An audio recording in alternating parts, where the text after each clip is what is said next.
July August হত্যায় শেখ হাসিনা ও আসাদুজ্জামান খান কামালের সর্বোচ্চ শাস্তি মৃত্যুদণ্ড চেয়েছে প্রসিকিউশন।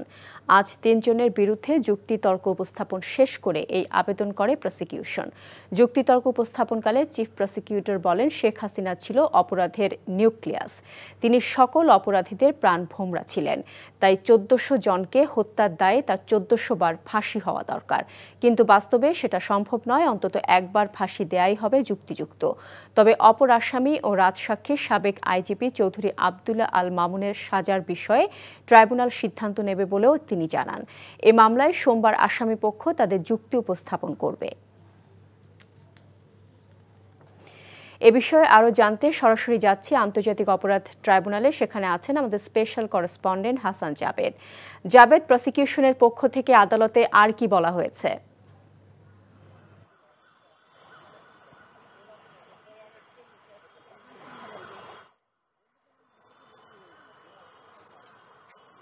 শাওন, আজকে যে এই মামলাটিতে গত 5 দিন ধরে প্রসিকিউশন শেখ হাসিনা এবং আসাদুজ্জামান খান কামাল এবং চৌধুরী আবদুল্লাহ আল মামুনের বিরুদ্ধে সুপিরিয়র কমান্ড রেসপন্সিবিলিটির যে অভিযোগ আনা হয়েছিল, সেই মামলায় ৫ম দিনে আজকে তারা তাদের যুক্তিতর্ক উপস্থাপন শেষ করেছে এবং যুক্তিতর্ক উপস্থাপন শেষ করে তারা সাবেক প্রধানমন্ত্রী শেখ হাসিনা এবং সাবেক স্বরাষ্ট্রমন্ত্রী আসাদুজ্জামান খান কামালের সর্বোচ্চ শাস্তি মৃত্যুদণ্ড দাবি করেছেন এবং অপর আসামি এই মামলার যে রাজসাক্ষী চৌধুরী আবদুল্লাহ আল মামুন, তার ব্যাপারে বলেছে যেহেতু তিনি এই মামলায় নিজের দোষ স্বীকার করে আদালতকে সহযোগিতা করেছেন, সাক্ষ্য দিয়েছেন এবং ক্ষমা চেয়েছেন, এখন এই বিষয়টি আদালতেই বিবেচনা করবেন এবং তাদের উপরে ছেড়ে দিয়েছেন। তবে অপর দুজনের সর্বোচ্চ শাস্তি মৃত্যুদণ্ড কামনা করেছেন এবং তারা যেটি বারবার বলেছেন যে এই মামলায় Sheikh Hasina total July August হত্যায় যে সুপিরিয়র কমান্ড উপর থেকে যে কনস্টেবল পর্যন্ত যেই নির্দেশনা এসেছিল সেটা শেখ হাসিনার কাছ থেকে এসেছিল এবং লেথাল উইপন ব্যবহার করে ছাত্র জনতাকে নিহত করার, হত্যা করার যে পরিকল্পনা নির্দেশ তিনি দিয়েছিলেন, সেজন্য তার সর্বোচ্চ শাস্তি মৃত্যুদণ্ড হওয়া ছাড়া কোনো উপায় নেই এবং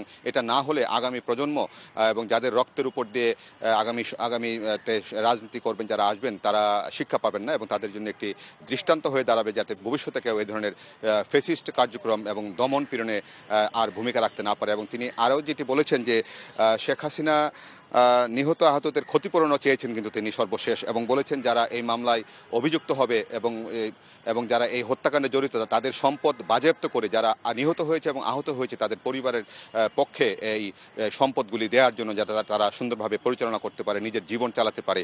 এছাড়া তিনি বলেছেন যে প্রতিশ্রুতি ছিল জুলাই আগস্ট হত্যার বিচার দ্রুত নিষ্পত্তি করা এবং ন্যায় বিচার নিশ্চিত করা, সেই জন্য তারা সেটি করতে পেরেছেন এবং এই মামলার রায় হওয়ার পর অবিচার বলার কোনো সুযোগ নেই, কারণ আন্তর্জাতিকভাবেও এটা স্বীকৃত হবে যে এই বিচারটি ন্যায় বিচার ছিল, কারণ যেভাবে সাক্ষ্য প্রমাণের মাধ্যমে তারা প্রমাণ করেছেন, কাজী ভবিষ্যতে এখানে কোনো বলার সুযোগ নেই যে এটি ন্যায় বিচার ছিল না। তো এইভাবে বলে তারা তাদের আজকের যুক্তিতর্ক সমাপ্ত করেছেন। সোমবার আসামি পক্ষে তাদের যুক্তি উপস্থাপন করবেন। আর কিছুক্ষণ আগে চানখারপোল হত্যা মামলায় সাক্ষ্য দিতে উপদেষ্টা আসিফ মাহমুদ সজীব ভুঁইয়া ট্রাইব্যুনালে পৌঁছেছেন। কিছুক্ষণ পর তিনি তার অবশিষ্ট সাক্ষ্য দিবেন। শাওন, বান্ডেল থাকলে প্রতি সেনমানিতে টাকা বাঁচবে। বিকাশ সেনমানি বান্ডেল কিনে জিতুন প্রতি লেনদেনে।